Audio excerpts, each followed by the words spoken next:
What to expect in 5 years of continuous sobriety and in recovery.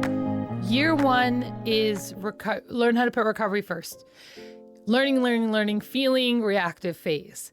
Year 2, you're still going to be reactive, but you're in these trenches of learning how to respond.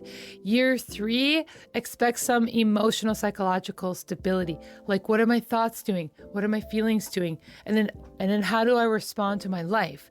Year 4 is like a time of honest building when you actually start like building things that stick and work for you. And year 5 is that emerging growth of self. This is like the best. This is like when a lot of that work and the pain is behind you and the tears, and now it's like into the fun, exciting parts of learning who you are. So now I'm going to explain these. Year 1 about putting our recovery first, I've said in other videos, but year 1 is like, you have to have your meetings. You have to have a sponsor. I found a truth teller. I found someone that was going to call my BS and call me out, because I knew that maybe I didn't have a good track record of really, paving the road for myself in a very healthy way. I was in lots of toxic relationships before. I was in situations for too long. I wasn't living the life for me. I was all messed up emotionally. So finding my home group, putting recovery first, and, learning how to let myself feel, learning how, to cry, to celebrate, to be mad, to learn what's going on with myself, but putting recovery first and also trying to have fun in recovery in that first year. There's a lot of losses in the first year. Okay, this is a reactive time and an emotional time and an insecure time. It's going to come. There's going to be waves of things. It's not going to feel good all the time. Honestly, for me, I think like year 1, 2, 3 didn't really feel that good all the time. Like most of the time, it didn't really feel good. I was never bored, but I was always working emotionally or psychologically. And so then like year 2, more awareness, I think, but changing with that awareness. Maybe you did start off working in early recovery, but now you're kind of like, maybe I need to do this for work.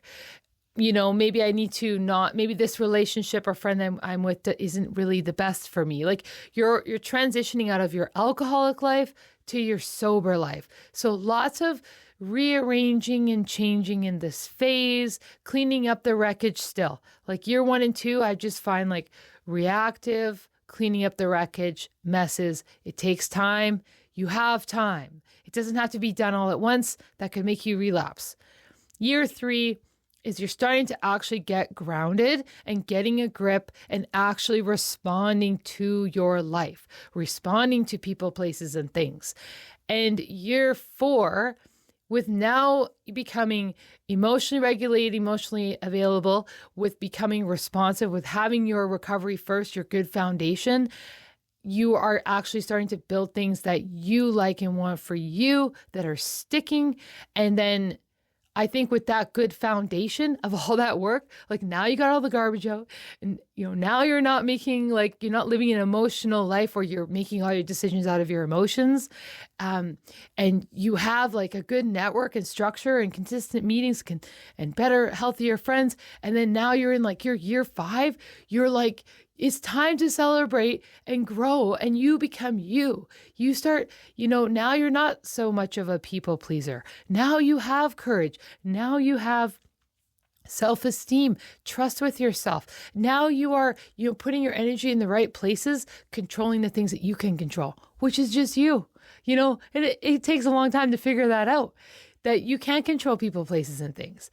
So year 5 is, your energy is being funneled down to the point where you're putting your energy towards the things that will work and that will matter and that are meaningful and that serve you and that are help promote you for you at your highest good, right? And year 5 that's when it gets exciting, because maybe you're in the career that you want. You have the friends that you want. You have the strong network. You're looking up more, and it's like a lot of that growth that you had to go through before, which was very necessary. it's hard to move those pieces around. It's hard to change locations. It's hard to change relationships. It's hard to change careers. And some of those things are likely going to happen in your first 5 years. And you got to get through all that. And with that, like with the phone calls, with the meetings, with the home group, with the 12 steps, with the higher power.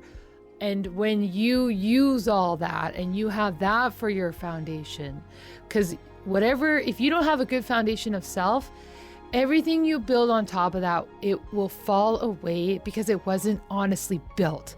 I think that's the truest message I could ever send to someone, is that if you don't have a good foundation of self, you're not showing up being you in every situation, then you attract something to that other version of yourself. You accept something that isn't good for you and that goes against the version of you that you need to be. And when you learn and have the courage to be you, and you're in that lane and you're focused on that and you're controlling yourself and you're emotionally regulated, now you're in the place that you need to be to grow to be you. And I think after 5 years, you really get to that place. But I wouldn't be here today if I didn't put recovery first in the beginning and continued on with that same plan.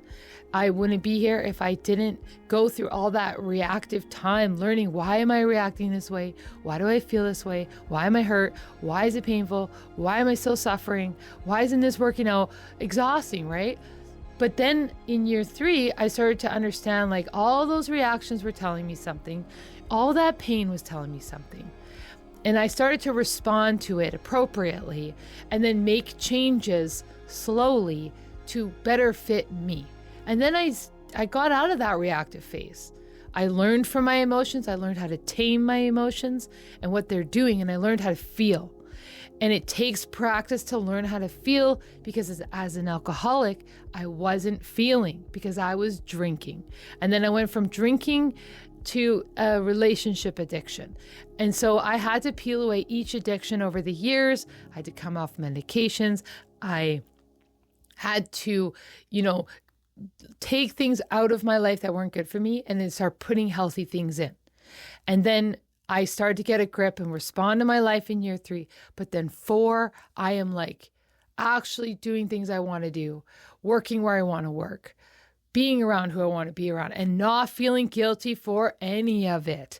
Unapologetically me. And year 5 is like the fun, celebrating grow time. Just like, it's way funner when you're not cleaning up messes all the time, and you know how to clean up messes, and you know how to feel, and you know how to regulate, you know how to respond. Like, when you build all that and have all that strength, then you are just like, you are in motion. You are you. And that is the funnest, exciting place to be. And I think that's really what most of all this recovery stuff is like, to have the courage and strength to be you, love you, be around people that love you. But in the beginning, it's not like that. It's like, where am I? Where do I go? How do I feel? Who is this? Who is that? And what am I doing in this job? Like, it's a lot of that awareness for a long time, and trying to work through that, that guilt, that and like, forgive yourself for the mistakes that you made, but let the past be the past, and not be so in the future, but just enjoy where you are in the day. Be in the day, be you in the day, be who you are everywhere. That's the true freedom of being someone in recovery, is being you everywhere. So hang in there, guys. Goodbye.